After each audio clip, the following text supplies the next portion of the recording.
fresh out, bro. You coming in, man, with yesterday's clothes on.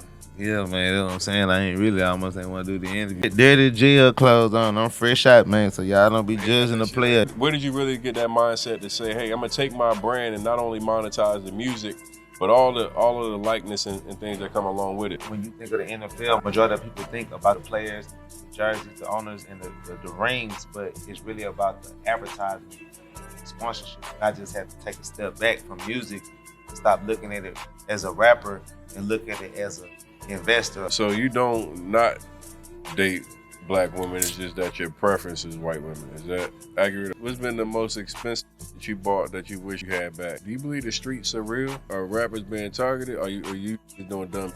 I think it's a little bit of both. You win some, you lose some, you work hard, you get more motivated. When you lose some, it make you get up off your ass. Get your ass up. Make you get your ass up. There you go, make you get your ass up. Ladies and gentlemen, we got a late night edition. We're back in the new studio. Man, we got a surprise guest tonight, straight out of H-Town. Guy's a rapper, entrepreneur, hustler, and they call him the drip guy. They say he's a fashion icon. We got my man Sauce Walka in the building tonight. What's up, baby? Man, what's going on? Well, pleasure to meet you, man. Nice to meet you, bro. Tony the closer, man. You know what I'm saying? Pleasure to meet black greatness. You know what I'm saying? A great entrepreneur such as yourself. I appreciate the flowers, man. You know what I'm saying? You know, it just took a lot of hard work and dedication to get right here. I'm very humbled and obliged to be a guest on your show. You know what I'm saying? To spread some of my knowledge and my insight on, you know, what I know about the business, my know-how, and also to learn some of the things that you have going on yourself. Because I did my little research and you doing your thing. I like what you doing as well. So I'm here to show love and drip my sauce, let everybody know how I became the TSL boss. That's what's up, man. We appreciate you being here, bro, man. First and foremost, I love having not just artists come on here, but people that are entrepreneurs and forward thinkers, man. Like one of the things that's attractive is like the fact that you really think outside of the box. Absolutely. You a hustler, bro. Like flat out hustler. Like you know, it's so many people. Like I tell people every day, there's so many different ways to get paid, so many different ways to make money. Like 2023, man, is, with the internet, bro, it's so much power, so much reach.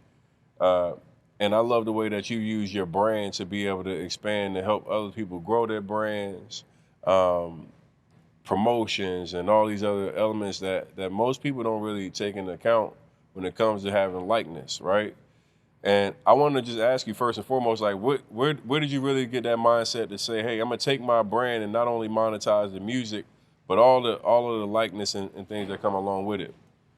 I think that I kind of realized that I had to take the marketing and the advertisement aspect to another level and to a different dimension in my own hands when I maybe got into maybe a year or two of being inside of the rap industry, being a solidified artist with actual fan base, generating revenue, making money, and doing shows and getting streaming checks and what's so forward. And when I got to that point, I wasn't ready to sign a record deal and leverage the ownership that I had for the music that I created and basically the musical stock that you create once you start creating what's called a catalog. Mm-hmm. So when I had got to that space, I needed to get more revenue and more capital to invest into my company and to invest into myself because I'm an independent artist and I was building an independent record label. And being from Houston, Texas, that's like something that's big in our culture and big in our history is, selling your own music, owning your own rights and your masters of your music, living a long life of getting checks and seeing streaming and album sales still pay you when you're in your 40s and your 50s. Like everybody in Houston is like kind of centered around that mind state. Even if they did take a record deal here and there to experience what is available with having the bigger companies and the bigger machine to push you as an artist, they still started out their career and did the majority of their career being independent, even if they had a deal for a year or 2 years or whatever to experience it, then they went right back to being independent. So with me coming from a city that's so rich and entrepreneurship and selling one's likeness and selling one's music and owning it and selling from back in the 90s the internet wasn't dominant. The internet wasn't available for a person to come out of his house and produce this album and then send an email to the entire world for them to download it on it will. Back then, there was pirating when you did that on the internet, like Napster and all that. Back in the 90s and the early 2000s, people was selling CDs out their trunk at like different events and stuff that would go on. You had CD distributors that was all around the South, like South. That was like a distribution company, Asylum and stuff like that. They used to take people albums and they would produce it and put it in like the old CD stores, the Soundwave CD stores and stuff like that from back in the day. But what we picked up from that was when a person can sell 100,000 CDs out that back of their trunk, that's still $1 million. You sell 100,000 CDs for $10. So I kind of grew up with the mentality of if you can create the finances to fund your own business, you should try to retain ownership of your music. So I never wanted to sign to a record label to get finances. So I had to create ways to create finances, and create capital to invest. So promoting and advertising and using my likeness and the momentum and the power that I have of people being attracted to what I do on social media or how exciting my music videos are or different conversations that I would have on my Instagram lives or just interviews that I do or just, different sayings I have, different moments on social media where I say a catchphrase that's, memorable that people use for years and years. I start realizing like I could have sold that. I could have made that memory. I could have sold somebody else's company this video that I just went viral for just saying something obnoxious or doing something crazy and outlandish, but I'm still being within the realm of being an artist and creating artistry.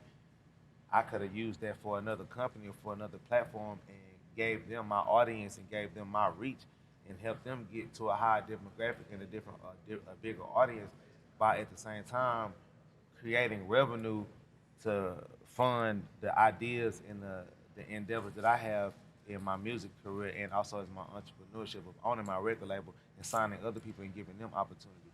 And I start looking at it like how the NFL has the Super Bowl. Yeah, when you think of the NFL majority or just the NFL period, the majority of people think about the NFL, the players, the jerseys, the owners, and the rings, but it's really about the advertisement and the sponsorship that comes from all the different companies around the world that's promoting their bigger companies and their bigger brands or different items that's being sold that everybody needs just on a platform where everybody is focused on sports and entertainment. And I just had to take a step back from music and stop looking at it as a rapper and look at it as an investor or look at it as a Fortune 500 company that has a huge platform that has the ability to reach the masses as the billboards do in America, a billboard company like Out Front or what's the other billboard company? Clear Channel and Out Front, them like two of the biggest billboard companies in the world. Social media has given me the power through Instagram, Twitter, TikTok to reach the same amount of people as some of the biggest billboards in the biggest cities in the world. Yeah. So I just decided to not keep all of that power and all of that reach and all of that capability to bring an item or bring an idea or bring a business to the masses of people that are fond of me and also fond of my mind state of not just being a rapper but being an entrepreneur. And I just used that. I decided to take a step back from rapping and just think about using myself and using my platform and the different things that I can do to make other people money that will make me money. And then once that started being successful, I started just thinking like, well, how other ways can I make money on the internet that has nothing to do with music? Because I don't want to sign a record deal. Right. And that I had my bumps and my ups and my downs, but at the end of it, I ended up making millions of dollars. I noticed that you are like you got a character, man. You're very charismatic, and I heard that your dad was like a WWF wrestler. Yeah. That's right. I mean, he was an independent. His story kind of like mine. He was an independent wrestler. He made it to the WWF for a show or two. Like he never was like a premier artist. He was like on his way to. Yeah. And he was like once he got in the midst of it and actually was going to have his moment, have his opportunity, the guy that was his main man that brought him in boxed him out. You know, like when he was going to have his moment, his opportunity to really go to the next level, become an actual star athlete. Because my dad would have all the potential, the character, the look, all of that, but it was another wrestler that brought him in to Vince McMahon. And back then, this the 90s. It's not the internet and social media. If somebody is your connection to a big opportunity, 9 times out of 10, that's why chances used to be a 1 in a million chance. You don't have social media, or you can hit Stephanie McMahon, her sister, daughter, or somebody else to remind them, hey, remember you was talking about giving me that opportunity to do this. They didn't have that back then. So when your best friend that you put your trust into, who's also a huge wrestler star, his name was like Man Johnson. It's like another big wrestler from back then. I know who he is. Man Johnson. Yeah. That was my daddy. That was his boy. Like they came into wrestling together. So that was my dad's ticket into the professional wrestling. It didn't work out. Yeah. So he never really got to be big on the big stage. My dad ain't never been on the video game or had T-shirts in Walmart or nothing like that. That's how I feel about my NFL career. Yeah, you know what I'm saying? Like I made it, but I ain't get to have the career that I wanted and thought I would have. Like where you get to get the T-shirts and the recognition that we all dream of, right? Right. And for me, that was what the most important piece was, having like a game plan after. And a lot of people don't have a game plan after, man. And I got lucky that real estate was something that I had this natural born hustler mentality. So I was always trying to find the next thing. But real estate was the piece that connected all the dots, because now I'm playing the middleman, like we in the streets, but I'm doing it legally and I'm doing it with paper. And that's what one of the conversations I wanted to have with you was like, do you own any real estate at this point? Like, what you been doing with? Yeah, I have a portfolio of real estate. I'm working on it, but I got a cool portfolio. Okay. I own a warehouse similar to, like I told you earlier before, I own a warehouse similar to this where I call it the Sauce Factory. I have 2 storefronts in the front. It's right out the one of the main freeways in my city, and it's also like directly across from where the Houston Texans play, the Reliance Stadium. I'm working on it, building it out right now. Dope. Got like 10 rooms in it. I'm gonna do studios in the back, but the main focus in it is gonna be 2 different storefronts.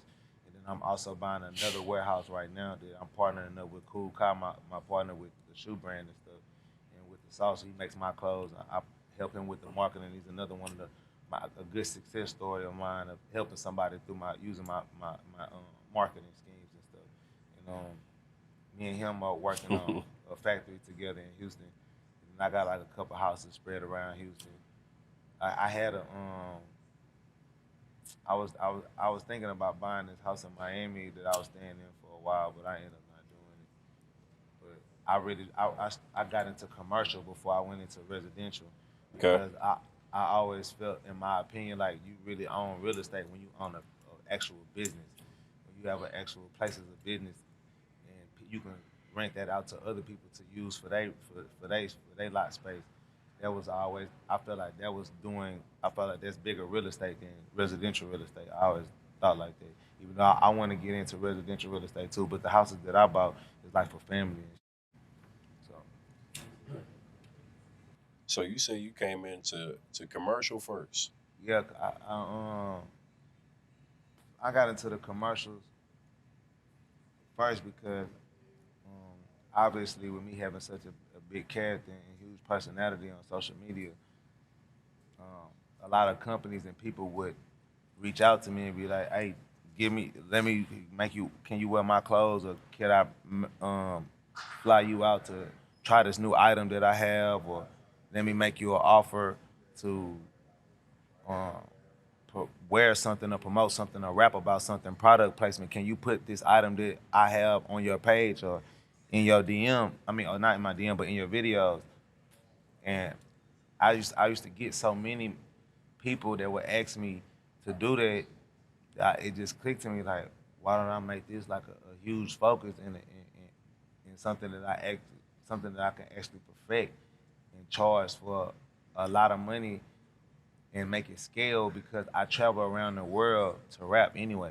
I travel around the world to do concerts and rap with people and meet people, shake hands and stuff like that. Anyway, meet my fans. So it's entrepreneurs and business owners and people that have clothing lines or credit repair, real estate, um, cryptocurrency knowledge, and giving people expertise about how to use crypto. And it's so many different people that have so many different ways and avenues of making money, but they don't have a voice. They don't have a platform. And they don't have a reach to get to people that have like minds like them. That's not gonna look past it on the Instagram or YouTube promotion, because those don't feel authentic. They feel generic.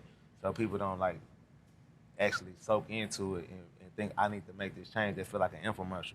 Versus you seeing somebody who you actually respect or you may look up to, or you fan or fond of them as a music or as a like mind of yourself, or you spirit animal, however you look at different celebrities or different stars or idols, or even if you just like a person like yourself who's just a solidified businessman who teaches other people and educates people through mentorship or how to be successful. That still has a stardom to it and a celebrityness to it as well. That's celebrities, just successful people that do something that everybody knows that they do well. Elon Musk is a celebrity now, he's just a business owner. So at the end of the day, I understood that there was a gap that needed to be bridged between entrepreneurs and independent thinkers and business creators that have great ideas and great knowledge or great avenues to make money, but they don't have the voice and they don't have the reach. And what has a bigger voice or a bigger reach than hip hop? So I just understood that, and I perfected that, and I used that to make me more and more millions. And then through that, I met another gentleman named Big Trill, who I met in New York. He was a DJ, and we started a business together through social media with other celebrities on like creating conversation and engagement between celebrities and their fans and up-and-coming artists, for us as artists to have the time to not only see up-and-coming artists and see up-and-coming music that's being created and people that actually have the talent, actually have the capability to be great stars or great music writers, great composers that can write music for big stars and stuff like that can actually make money from music.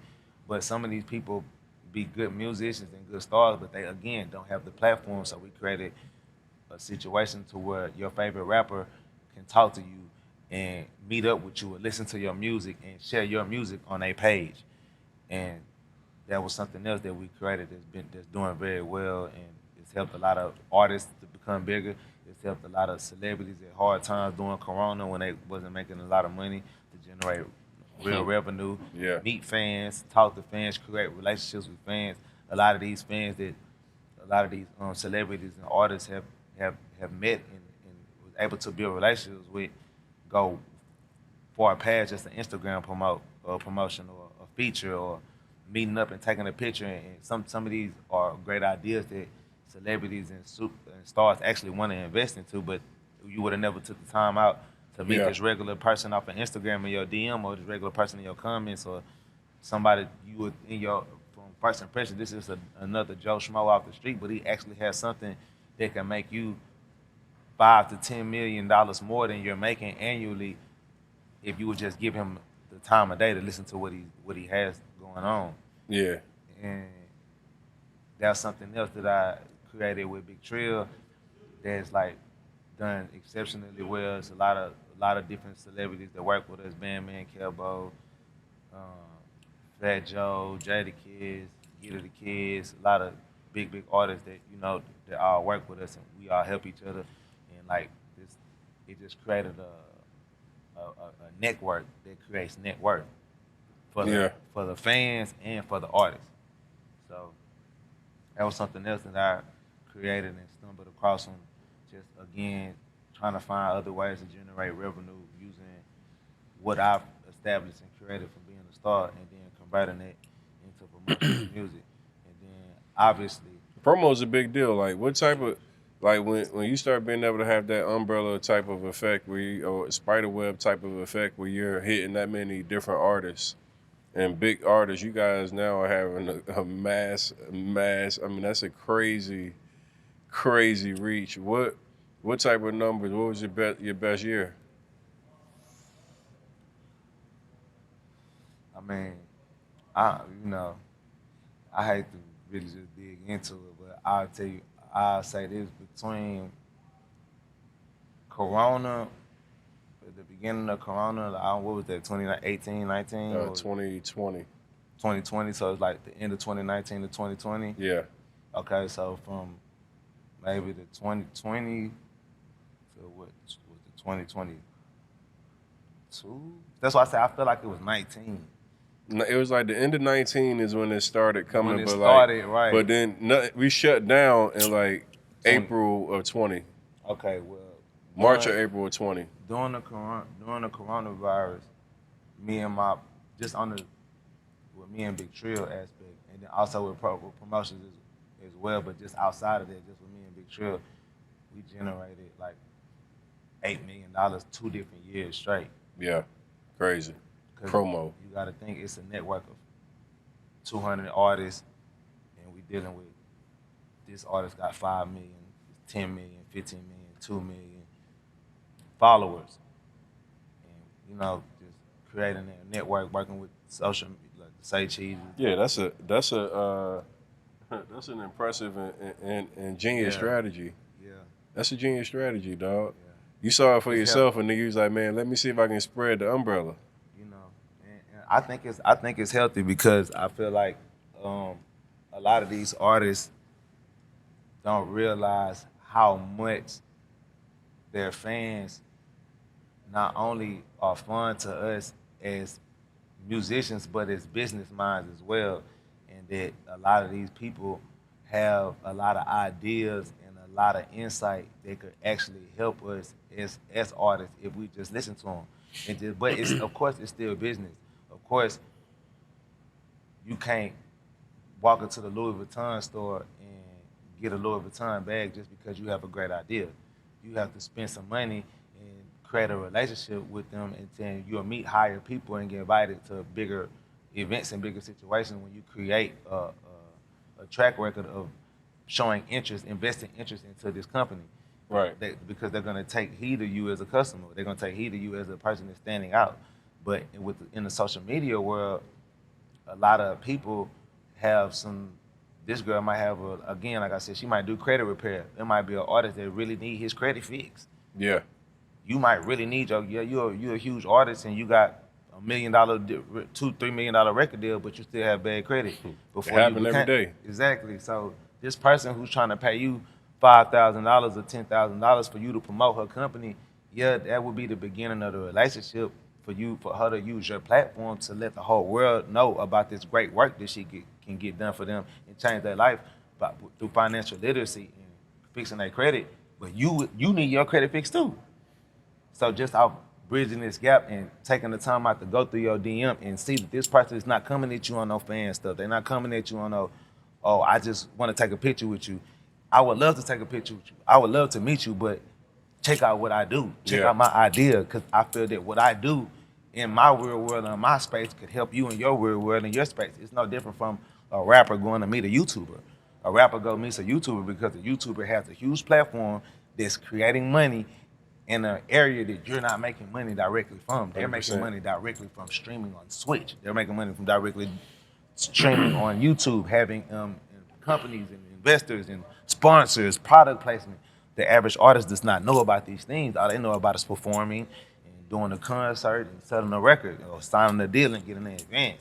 When these is all different avenues that an artist has the power and the control to direct and guide, because you have a cult fan base of people that love whatever you love. Yeah. You have people that whatever Michael Jackson love, I love. Whatever Hulk Hogan love, I love. Whatever Kobe Bryant love, I love.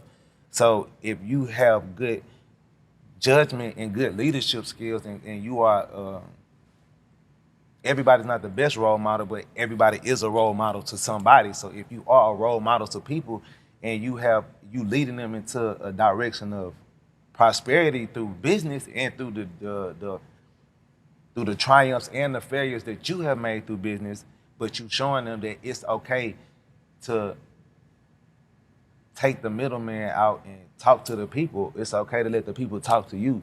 Yeah. Because sometimes it's no different from doing a seminar and you teaching information to 1,000 people in the crowd, but some of these people that took the time out their life to come into your concert are millionaires. To come and hear you speak this information, I'm already rich. I just want more information. I just want more knowledge so I can be more knowledgeful and be more acute or prepared to get the job done. It's the same thing in music. That's how a lot of musicians meet all these wealthy people, because wealthy people love music. Everybody loves music. Music is knowledge to the soul and to the spirit. It don't matter if you at the top of the food chain or at the bottom, music speaks to every person in the world. So when people start, I mean, of course, it's a lot of BS in the DMs on Instagram as well, but you know, that's just something that was good, that did good for me from the internet advertising aspect, and just creating something that works. You know, I like how people say physical real estate. I look at it as digital real estate. You know, and then obviously, I got the whole modeling thing and all that going on. I make a lot of money from that as well.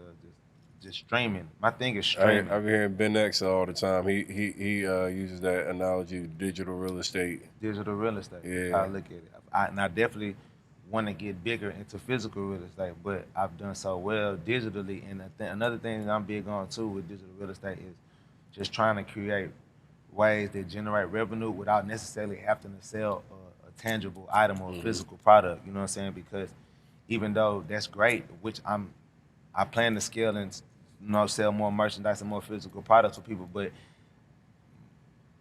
when you are able to generate revenue from giving knowledge and excitement without actually giving away a physical product that can be held in the hand, that's an infinite amount of money you're generating. Since 2018, I've been selling digital products, so I'm all about digital real estate. I want you to just read this out loud for the people.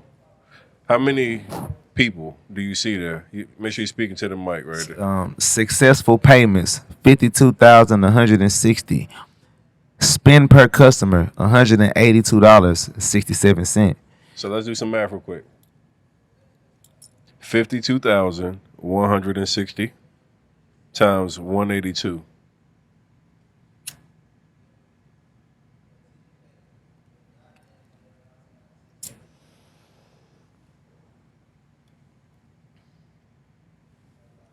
Exactly. So now you see how you got that number right there. Now you do 20,000 people giving you $300 to repost their product. Mm-hmm. It's the same difference. See, but that's the idea. And that's what people don't know is possible. So many people. The beauty of digital real estate for me is that most of this money comes in the middle of the night when I'm sleeping. And can I just tell everybody this number one time that he showed me? It was $9 million. $9 million. That's why when I said I didn't want to go into it, but roughly $8 million a year. You see this man just show you the simple number from that's $152 times, or $182, excuse me, yep. times 52,000 people. Yep.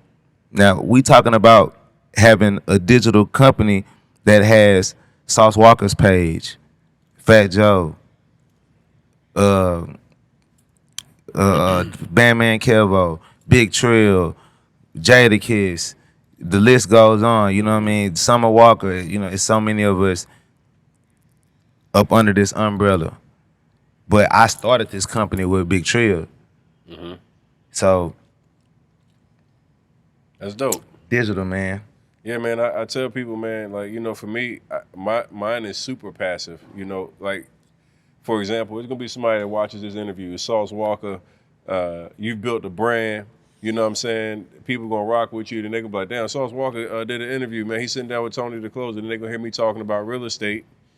And I actually love the fact that we talking about digital real estate, but I also teach people how to make money with virtual real estate. I need to learn all of that. See, but listen to this. Most people think about in the real estate from the context of actually having to physically buy the property. What I teach is wholesaling, which we play the middleman. See, most of us in our communities, we play the middleman every day. We play the middleman for somebody else's dope. We go and flip it and try to sell it to somebody else for more money. Well, with wholesaling, we can actually do it virtually. Everything like, man, I can actually do deals, and which I do, right, in Houston. I've done 6 figures in deals in Houston while living in Raleigh, North Carolina. I'm able to pull up all the data, like, flood damaged areas, everything. I know about where I want to go and find the flood damaged properties. I know where the hot areas are. And then what I can do is I can find investors that are looking to be able to buy those properties and sell my contract to them for more money. No real estate license, no credit, no background check. So somebody can literally be straight off the block today, go see the little trap house has been vacant and boarded up, and go find that homeowner, and they could be getting their very first contract. And the best part about it is you can do that every day, over and over again. So I started teaching people this, man, back in like 2018. And when it first started, I knew that real estate and the impact that it could have, but I had my own personal success. I had a deal where I made $88,500, one deal. And I did a webinar just teaching people how I did it. I put up a post. Everybody was all excited when they saw it. It was like, God damn, bro made 90 G's in one deal. So I'm showing people the way, and I started doing free trainings, just teaching people like, yo, listen, come. This is a new way that you can make money legally. And I didn't anticipate how many people would actually do the work.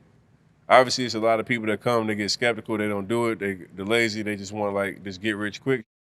But there were people that started doing it, and I'm getting people that were regular, everyday people now making crazy money. I'm talking about crazy money, bro. I'm seeing dudes that went from, absolutely, I'm making $300 a week to now dudes are making 6 figures a month.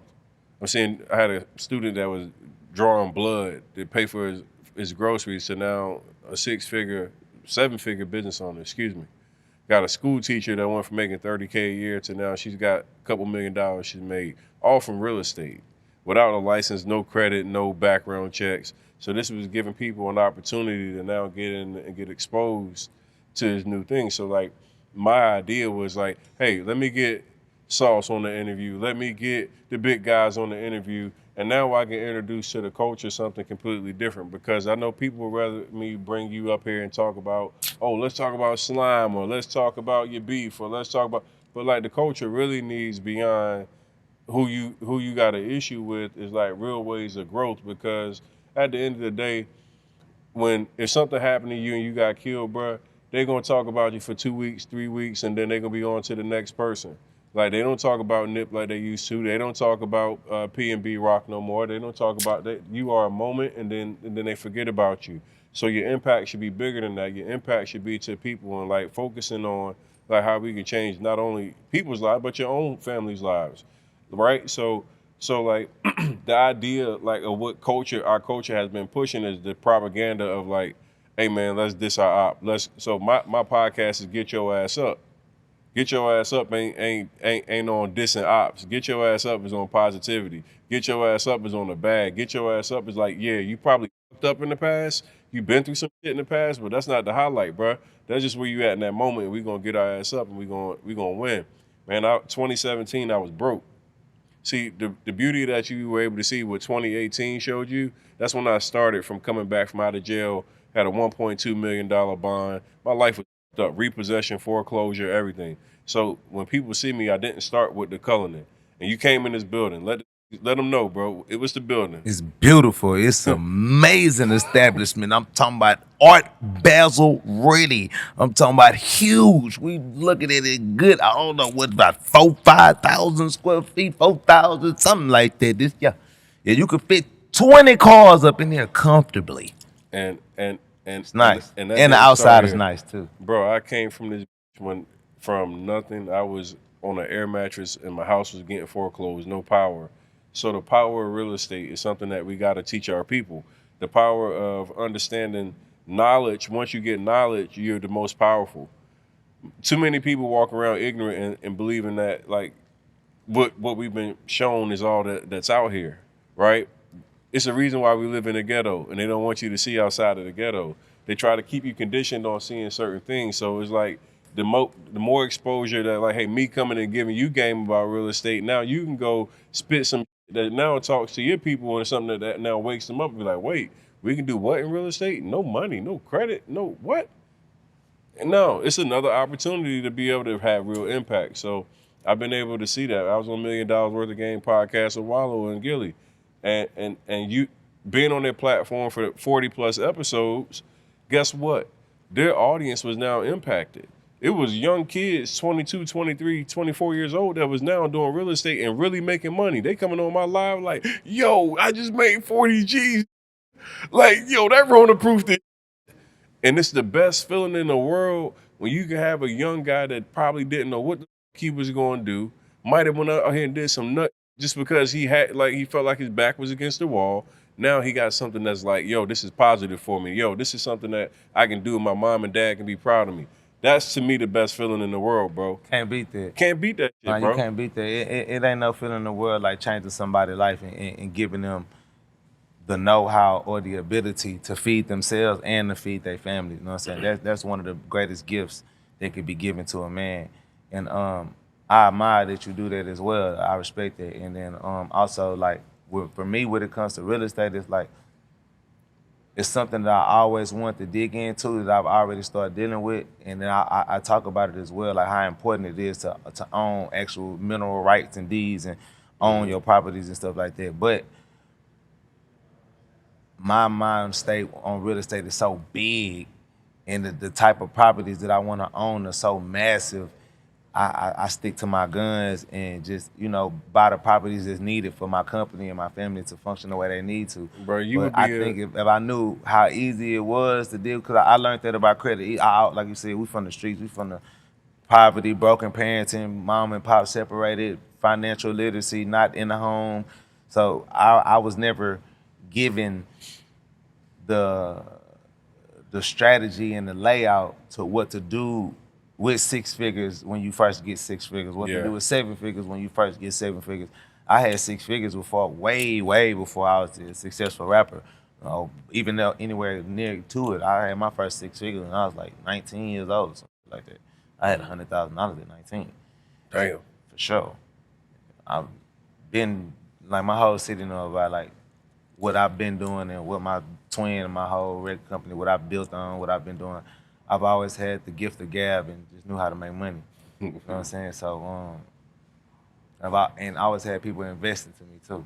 Yeah. So, me just knowing how to make money, but not knowing, okay, when you get the first $100,000, go create a CD account or go invest 10% every time. When you get to this $100,000, you go put up $100,000. You put up $50,000 in the bank, and you keep $50,000 on the streets. And now every time you get back to $100,000 again, you put 20% of that away in savings and 20% away that, and the other 20% in spending, and then you keep the rest. Right? I didn't have none of that. I just knew make money and buy and live life and just try to go bigger and go harder. But if I would have had,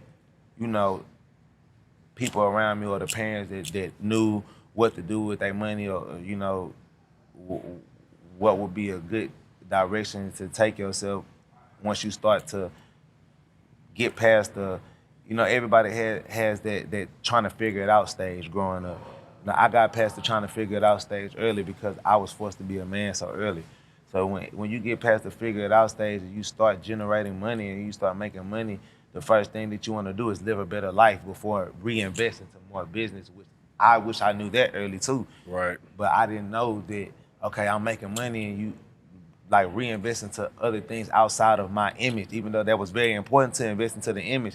But I didn't know to invest into other things outside of my image that could be recycling the money that I'm spending and making me back more money than I'm spending and saving the money that I'm spending and still, creating money while I'm asleep.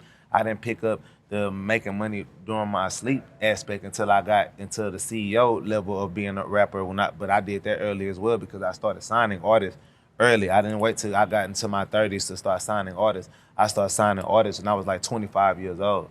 Let's talk about that. TSF, right? Right. That's your record label. Let's talk about the process of signing artists. And you hear that, all the time people talking about being independent or signing and all that. Like, how, give me this journey of being a damn CEO of the company and trying to actually manage artists and mitigate all the risk of having all these crazy ass and getting RICO charges, all the shit that comes with, like, you got some people half foot in, half out. Honestly, it's like when you taking the independent route in the music industry, again, you don't have a huge company. Oh, shit.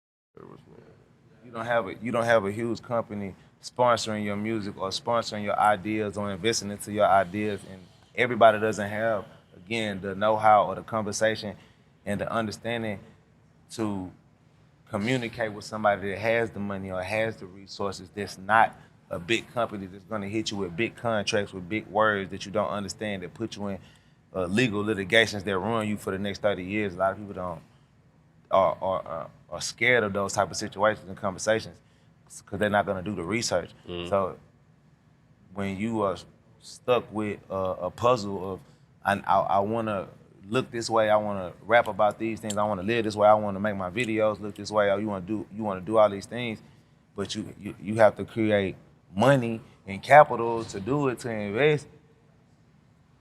It's like, what can an artist do but find ways to make money in the streets if you already coming from the streets?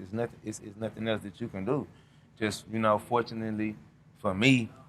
fortunate for me, I got out of the hustling and selling dope stage early. Like, I played with that and had my ups and downs with that early. And my mama was a drug addict, so I always had a bad taste in my mouth about drugs anyway. You know what I'm saying?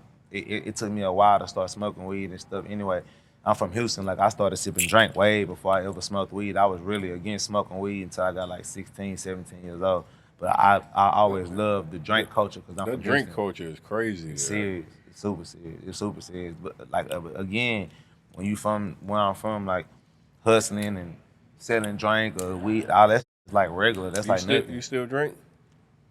On and off. I take like 6 month spurts or a year spurt.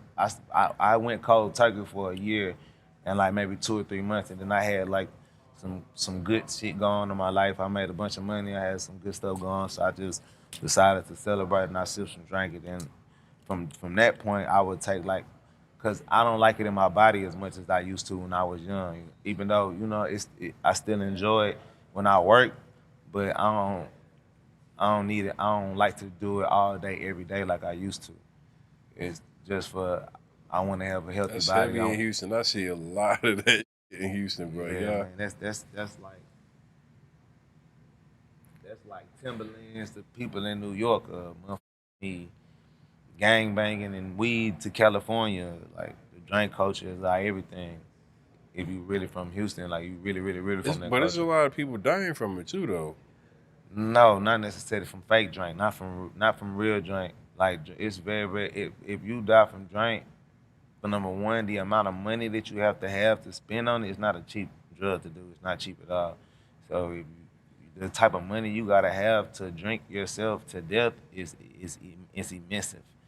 And the main way that you can hurt yourself by drinking syrup and to like where it's like ill and you'll die is you don't drink water. You have to be hydrated while you're drinking this opium and this codeine syrup that's it's sugary and taking out all of the moisture in your blood, and it dehydrates you. So if you don't drink water and you constantly drinking soda because you mixing the syrup with soda, you constantly drinking soda, you putting soda on your kidneys, and you're not putting no water, because you gotta think people already naturally don't like to drink water on some just dumb shit or just on some hood. Or grew up in a house where your mama and your daddy only drank Kool-Aid and Gatorade and sugary stuff in the refrigerator. You don't necessarily like water. I know a lot of girls like that, like they just don't like drinking water. You know what I'm saying? So, The pH be off too. It smell like. Bitch smell like fish. Yeah, I don't trust nobody. Don't Bitch drink smell no like damn water. bitch girl smell like Finding Nemo. Yeah, she is Nemo with no damn water. Yep. Yeah. You know, a lot of people just don't like drinking water. So when you mix that combination, because when you get to drink and drink, it's gonna make you want to drink more. Once you get to sipping it and liking it, it's gonna make you want to drink more. So if you drink a lot of drink and you already didn't drink water, it's a bad combination. Hey, one of the hottest topics right now is like black men when they get money, they go and get white women. And boy, I know you've been getting a lot of heat about that one. I was with white women before I ain't had them, and I was with black women too though. I still love black women. So you don't not date black women. It's just that your preference is white women. Is that accurate? Or what's up? Like, Again, I look at life as business. I feel that every person in your life, as much as you have a personal relationship with them, you should be able to have somewhat of a business relationship with them, even if it's your blood family. Because when you create business with your family, you're creating generational wealth for the families to come up under your family. If we're family and you got my nephew and you got my niece and I got your nephew and niece or uncle, granny, whatever, and I'm doing something that's beneficial to myself, that can be beneficial for the family, or I'm making enough money where I can create a business, even though I have my go-to or my plan A job or whatever it was that got me to the financial state to create a business for my family.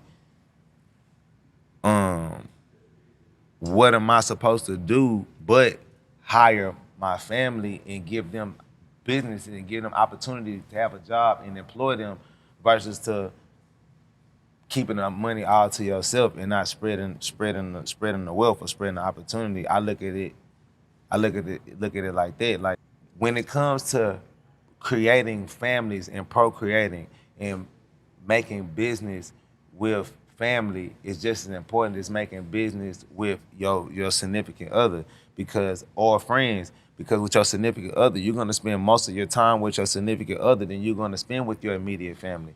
You're going to spend more time with some of your friends. This because most in life, most of your friends are people that you know from business or people that you know from, we went to school together and we was on the grind and learning a trade at school or whatever, and we got dreams that we tried to achieve together. So we do business together and we know each other from school or whatever, frat, whatever. So when you being with a woman and creating a relationship with a woman and being with a woman for years and years and years to come, I feel that if you can't do business with a woman, how can you have a relationship with her? Because a person that you have a relationship with, you giving them your everything, especially if you plan to marry that woman, then you putting yourself in a situation where you actually owe her and you man, this is entitled. the longest answer to if you date black women or not. Nah, for sure, because it's a serious situation. Hey, Because I don't date. It's not because when you do I you don't date. date black women? I don't date black women because they black. It's not, you can't answer Bro, do because of that. you It's date yes. black women? I date all women, but when I date a black woman versus dating a white woman, I do business. It has to make business sense. You have to understand the type of man that I am and understand the stuff that I do. Like you can't certain shit black women. Well, I ain't gonna lie, cause black women with it too. With me, I can't say that. I make a black women and white women do the same thing with me or for me. So I can't say that. But it's just white women understand business relationships easier than black people do. White women understand teamwork easier than certain black women do, especially if it's another woman involved. If they're not the only woman involved, then they're not gonna understand it. I'm not a person that's only gonna be with one woman. I have multiple women in my life. They have to understand that there's multiple women in my life. So you saying it is a little bit more challenging to have black women understand that? Yeah, but it's doable though. I've done it plenty of times. I just But so prefer. much easier on the other side. Or? It's not even just that it's so much easier. Sometimes it's more lucrative. Sometimes it's faster. Sometimes it's smoother. But I ain't gonna lie, I've had great relationships with black women and made plenty of money and plenty of business. Did good things with them. I've done good things with black women. I can't say that I haven't. But you know what I'm saying? Just a little easy, just make a little, just make a little more sense.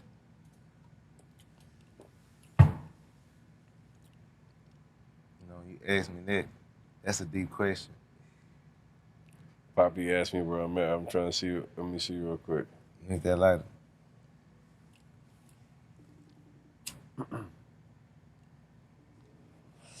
Cause you guys there, bro. Black people grow up with broken homes, man. We come from broken homes, separated parenthood. We don't understand teamwork.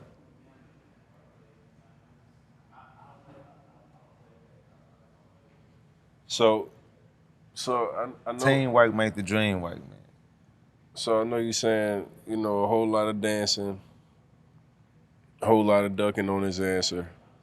That was like, bro, the answer was so long that we both forgot what that question was, yo. Hey, man, I'm high, fresh out of jail.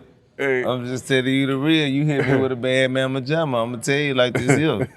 You ask me that one right there, we gotta go. We gotta get political when you ask that question. You tripping? These black women, black queens ain't playing about this. You gotta make them understand. You gotta take them. They gonna understand. You gotta take them into this slowly. They not trying to hear no successful black man talking about he going for no white woman. I'm going for everybody. I'm going for every woman that's with what I'm with. I'm going for whatever like me. I like whatever like me. But so you couldn't be a one woman man. Never in my life. You could. So like me, I would never get married. Nah. Never. Why? I just don't believe in it. Like what? Give me the like. To me, that's living a lie. Like that's just not my truth. I would never want to be with one woman. I'll be with two women. Be with two. I could chill. Could your girl be with a man? Who? Could your girl that you fucked them two women? Could they fuck a man? Hell no. Why would I want them to do that? See, that's what the women always ask. They go, "Hey, look, if you can have two women, can we have a man?" Okay, so like you saying the women want to say she gonna have they want to go one for one. They want to go body for body. No. It's a stage and a place for that. It's a place for that. There's a place for that where you can go be with every man in the world. You shouldn't do it for free. If that's what she gonna do, then we could be friends. But your girl, I'm talking about like my girl. Like, would you? I don't have to. This is the thing. She said, "Why would you have to be? Why would she have to share herself? Yet you think she's not supposed to be a dude too? That's how women think now. It's not. Yeah, it's not that we just gonna do our thing no more. See, this is the thing about it though. This is the thing about it. For number one, a woman is not supposed to be what a man is in the first place. A woman is a woman and a man is a man. A woman is meant to be sacred. A woman is meant to be exclusive. A woman is meant to be protective. A woman is meant to be delicate. A woman is not meant to be an open freeway. A woman is meant to care, nourish, and raise families and things of that nature, and be strong and be the backbone and all that type of stuff. It's not even physically meant for a woman to reproduce babies with multiple men at the rate that a man can. A man can go to pregnate 5 women in 1 week, one night. A man is naturally born to be polygamous. A man is naturally born to have sex with multiple women. It's just in a man to do that. That's why every man in the world has cheated. That's why every man in the world lusts for women and want to have sex with multiple women. It's women in this world who really only want to be with that man and really would have never been an unloyal freak or promiscuous girl having sex with multiple people if the dude that she really loved and wanted to be with would have never broke her heart. It's because of the fact that he was not man enough to be open with her and tell her that, hey, look, baby, I'm not like these regular people. I got a bigger appetite. Just because I love you and I care about you don't mean I won't over here, man. That don't make, you know what I'm saying? I'm a king. I'm a great. I got a lot going on. But what I can do is when I get to a state where I'm older and I'm chilling and I'm more relaxed, I'm still never gonna get to a place where I only want to be with one woman, but I might want to kick it with 2 or 3.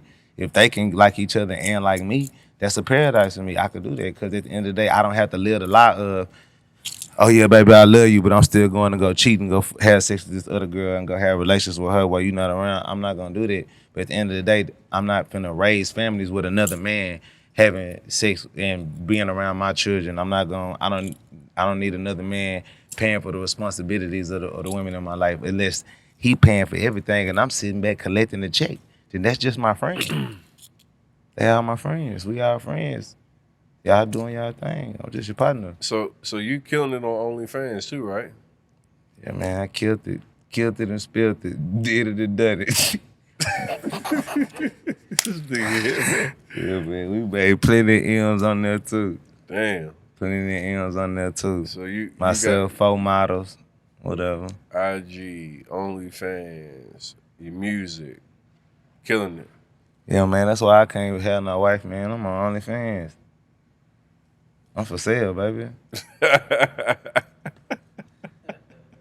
I'm for sale.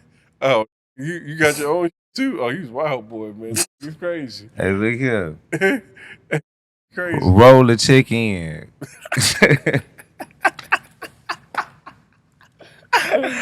Hey, man, come over where I come from, doing what I do, doing what I come from, man. People go to jail for a long, long time. So you know what I'm saying? When they find a way to go legit it, I'm in it. You know what I'm saying? Cause coming where I come from, people go to jail and never come back from doing where I come from. Splash and drip. Was that? Did you come up with that? Yeah, man, I invented the splash, the drip, the sauce, all that. That's you. Yeah, that's me and my brother. Me and Sancho Saucy, the Sauce Twins. Me and my brother Sancho Saucy, and then my brother Saucy Man and Payday.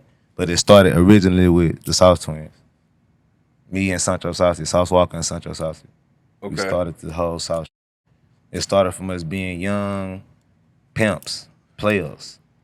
Young, 19, 17, 18. We called ourselves the Ciabatta Boys first. This is where the sauce come from. It all come from like analogy. The Ciabatta Boys? Ciabatta, like ciabatta bread. Like when we crossed over from our first original gang/rap group that we converted over like from teenagers, we was known all around my city in Houston and Texas really as Mash Mode. Like we was known all around for music, different stuff we was doing in the streets, whatever. But then when we grew out of like our teenage years, 15, 16, 17, 18, you know what I'm saying, people grow up, we stopped really rocking with some of the people that we grew up with. But it's still family, it was still love, but we kind of made our own thing. So we started calling ourselves the Ciabatta Boys, like ciabatta bread, like a sandwich. You know what I'm saying? We got the bread, the lettuce and the cheese that the need. That's what we used to say when we was young. Ciabatta Boys, we got the bread, and you know what I'm saying? We got the bread and the butter. You know what I'm saying? We used to just rhyme and talk to the girls like that. You know what I'm saying? We were Ciabatta Boys, and then that evolved into sauce. Because one day, like, we was talking to a girl, and she was like popping it. It's called popping it. Like, she was popping it back at us or whatever, and like, she was like, what that mean? Y'all got bread? We got bread too. We got money over here. I ain't the only getting money. That sound cute. Yeah, we Ciabatta Boys. What, man? We getting bread over here too. So me and my brother just had like, you know, like when the light bulb just pop over your head, like, pop.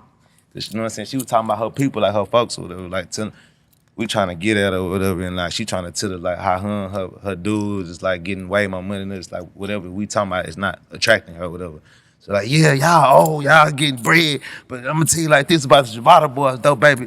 Yeah, but is there some other flavor on that sandwich over there though? Is there some sauce on that bread though? Yeah, you got some barbecue sauce on that mother though. Yeah, man, then you got some drip on that and then she started laughing like she loved it. She like, sauce? Sauce? What you mean? What sauce? What is sauce?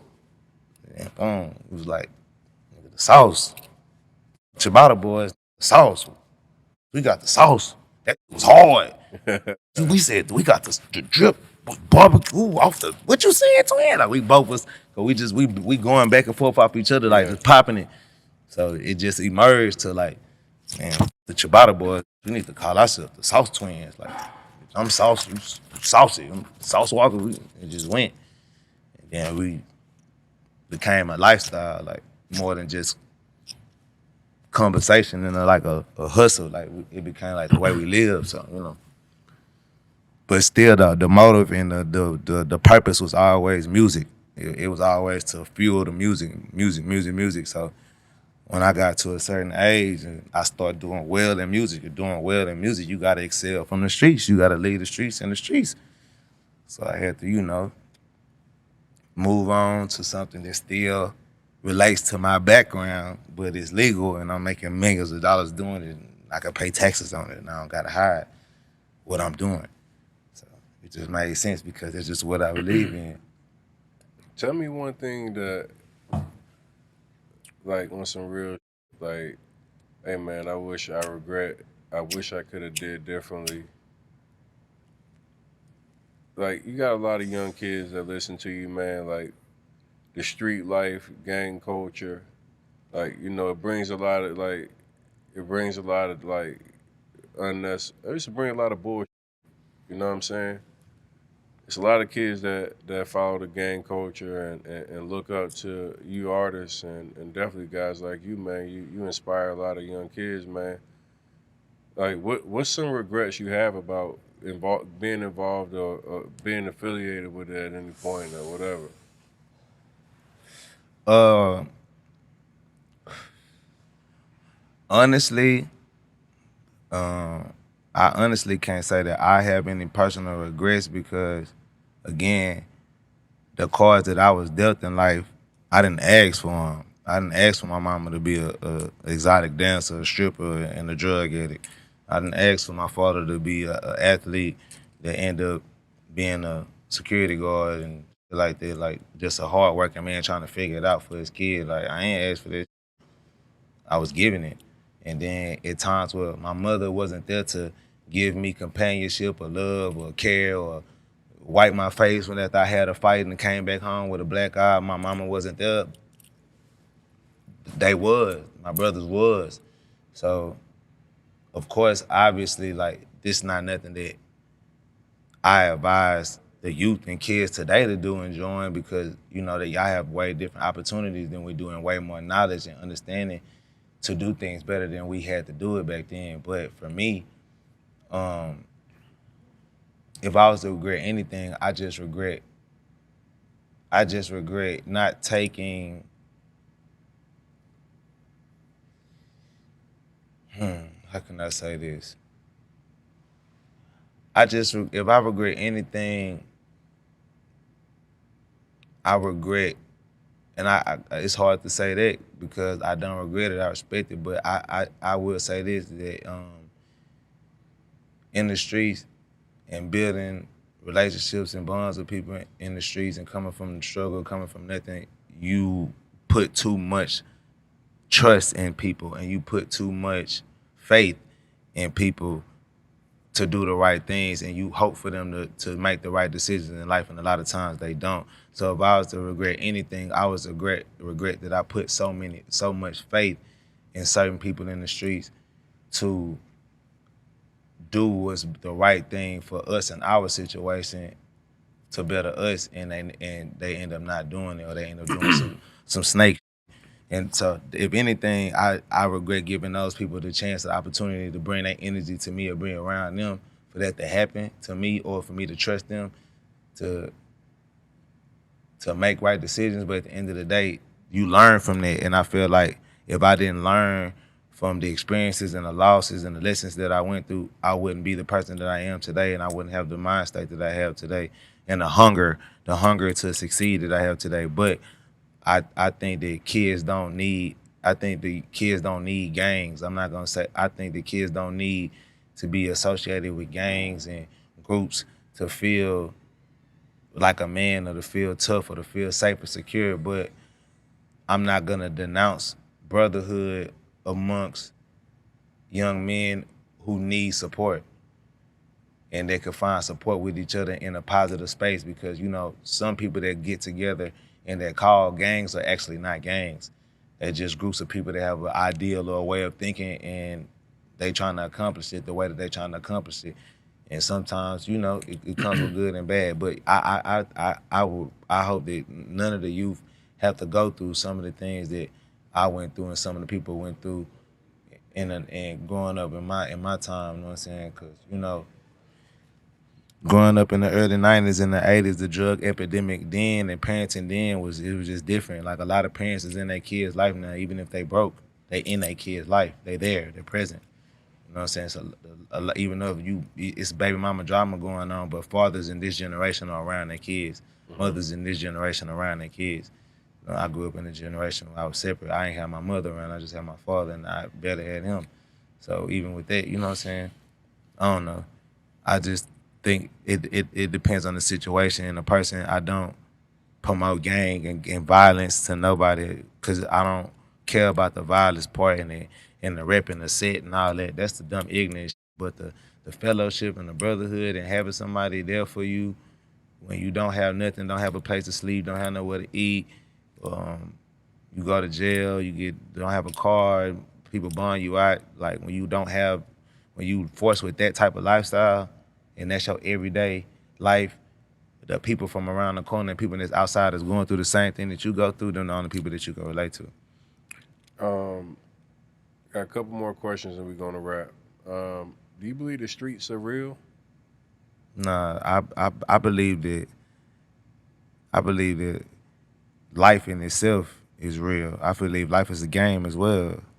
It's all But a part of all it. these codes, like you hear The codes of the streets is hoopla if you wasn't meant to be in it in the first place. The streets not for everybody.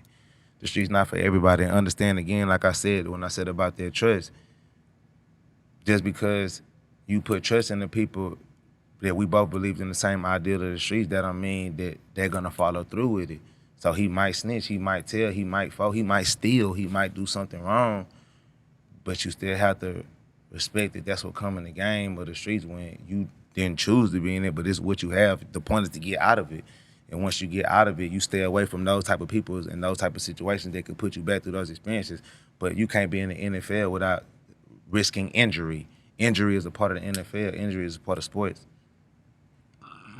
So, but yeah, people snitch, people steal, people lie, people cheat, people set you up, rob you. They do all of that to you.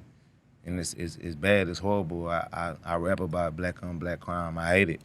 I wish that wasn't our reality. But to say that the streets is not real is to say that people not going outside getting robbed and shot senselessly just because you got a nice Nike Tech outfit on and a $1,500, $2,000 tax refund check in your pocket that somebody around you know about that they didn't get one.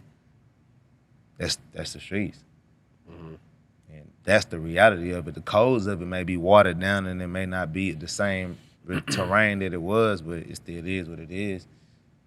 Give me your top 5 restaurants in Houston.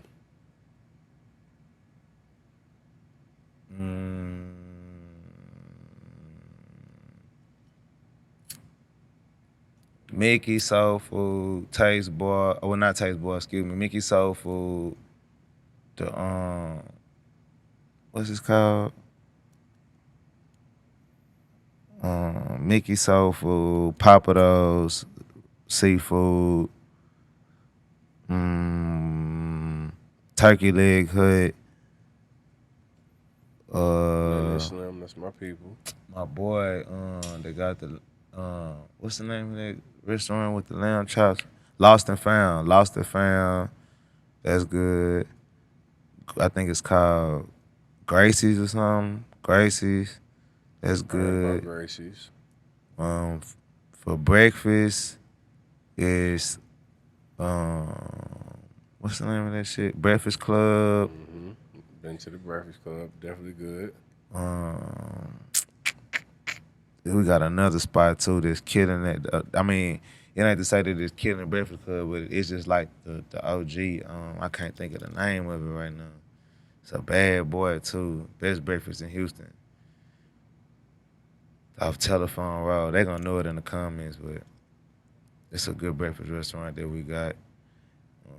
What else I like? That's like Houston. I'm trying to think of like Houston restaurants. It's not other places. Yeah. That's the only reason why it's taking me so long.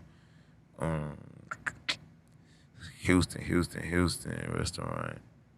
It's so many. I'm trying to think of some bad boys. You know what? I like Prospect Park.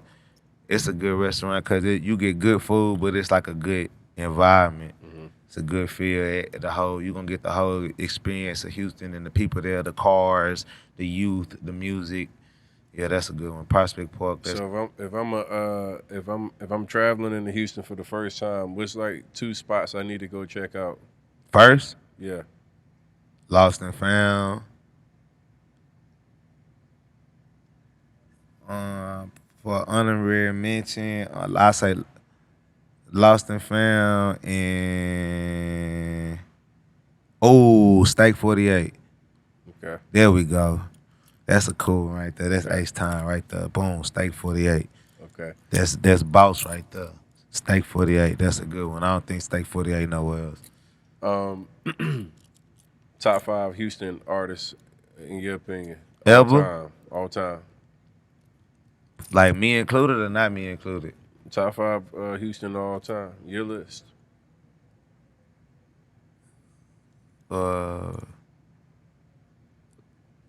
Lil Kiki, Fat Pat, Sauce Walka. Lil Kiki, Fat Pat, Sauce Walka. Damn. Slim Thug. Damn, J-Dog. That's because I got to throw myself in there. We talking about top 5 Houston rappers ever. Lil Kiki, Fat Pat, that's the Screwed Up Clique. Slim Thug is the greatest Northside rapper ever. I want to put J-Dog and Zero together because, like, they both kind of fall in the same category and style of music, but it's like Zero is like I want to throw J-Dog in there, but it's supposed to be Zero. But they both are super important, and then, you know, it's me, for sure. And all of them, but then they'll tell you that I'm in the top 5 type. So, that's a incredible list to be on the top 5 of, because all of our legends are great, from, you know, Paul Wild to Big Pokey to, you know, the whole Screwed Up Clique, everybody. We got real legends in Houston, you know what I'm saying? Zero, Propane, my boy Propane, he really supposed to be in the top 10. Propane like number 7, 6. Propane is the truth out of Houston. Propane, yeah. You a football fan? I fuck with football. Who your team? My team? You got a team? My team gonna be the Houston team. The Texans. It was tatted on my arm.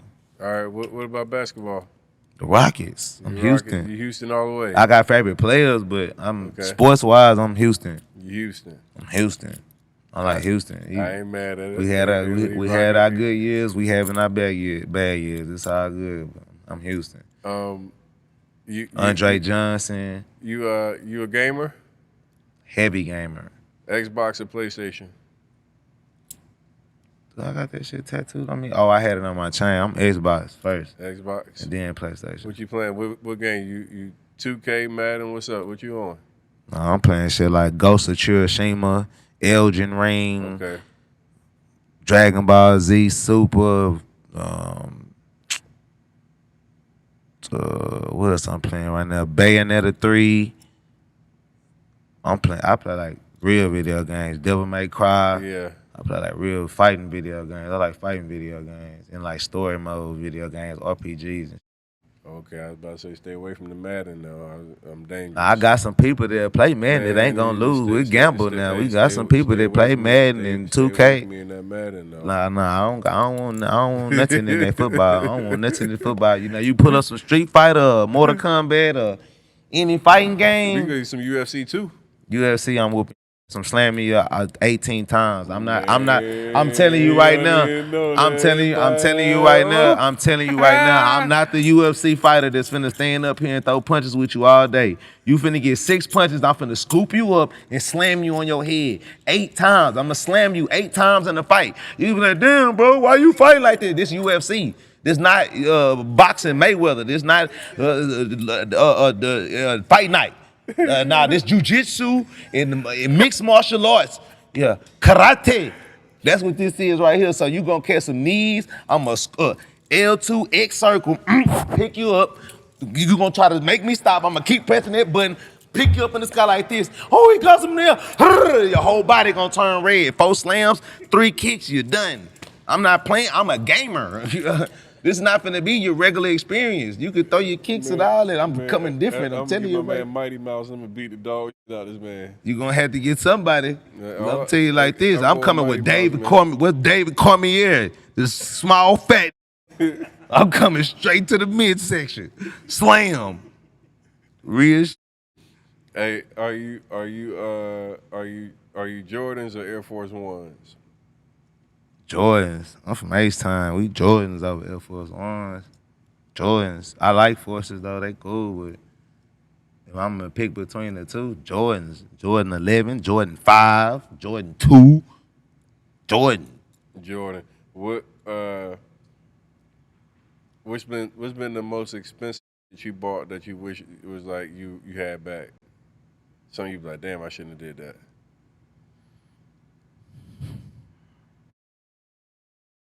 Damn, $200,000 diamond I put in my face. I don't even ever think I should have did that, but just the fact that it didn't stay. It didn't stay like I wanted it to. I really spent a bunch of money on that ass diamond.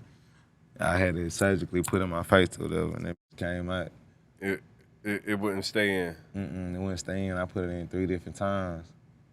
It was a whole internet I thing. remember seeing you with a big ass diamond on your face. Yeah. But I mean, I enjoy all the shit that I spend money on, cause like, you win some, you lose some, you work hard, you get more motivated. When you lose some, it make you get up off your ass. Get your ass up. Make you get your ass up. There you go, make you get your ass up. So, as long as we never go down nowhere near close to anywhere near zero, under the millions, like, you know what I'm saying? It's like whatever. But it was so hard to get here, I still try to be mindful. Like, damn, I just spent all this money on. That's why I really got into spending money on my friends and other people around me, like my family and stuff, because it's like, I know it's going to have a lot more meaning and more value to them, or it's going to serve a bigger purpose or get them a leap, jump in a better place in life if I give some that I probably going to use for momentarily or lose or something like that, or end up. I don't really sell nothing that I buy, but I be losing stuff or breaking cars. I own 15 cars, 16 cars. Some of them I don't even drive them. I got a Rolls Royce done. I ain't drove in almost a year and a half, 2 years. Well, really 2 years, but I got all type.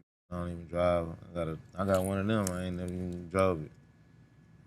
But those are things that I like that I bought though. It's just sometimes when you put so much money out, you be thinking like, damn, I wish I could have got it for free some way. Yeah. But you still want the item though. Mm-hmm. Let's talk. Final question, man. You fresh out, bro. You coming in, man, with yesterday's clothes on.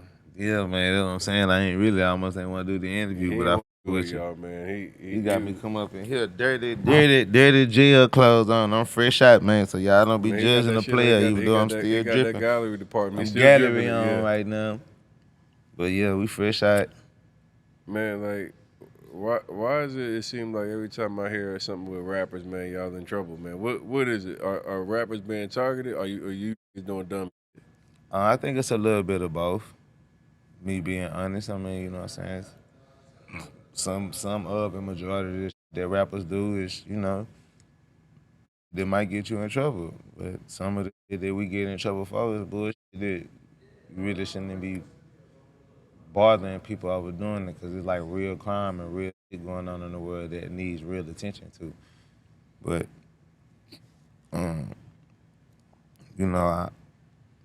I feel like law enforcement and just police in general have had something against musicians and music in history, but I feel like it's getting better.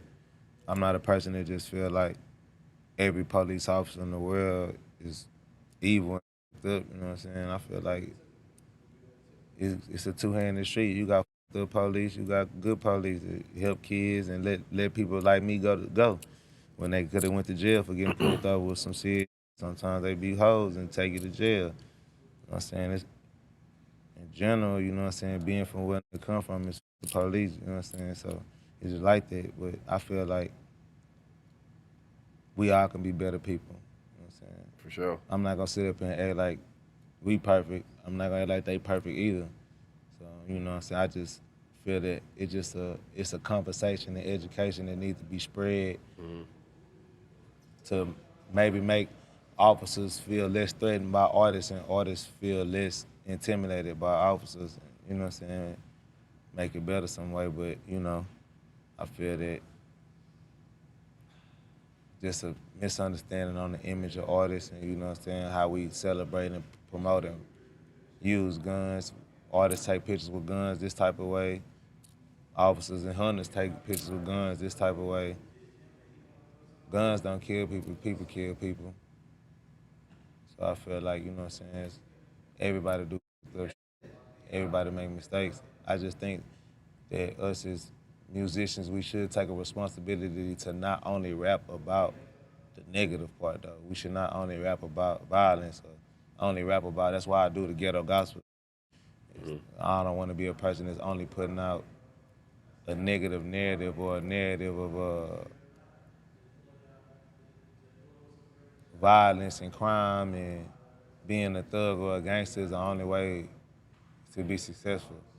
Or that's the only greatness, a great image of a black man. A great black man is a man to take care of his family, to take care of his business. He honest, he responsible. You know what I'm saying? He's strong, he's knowledgeable, he teach.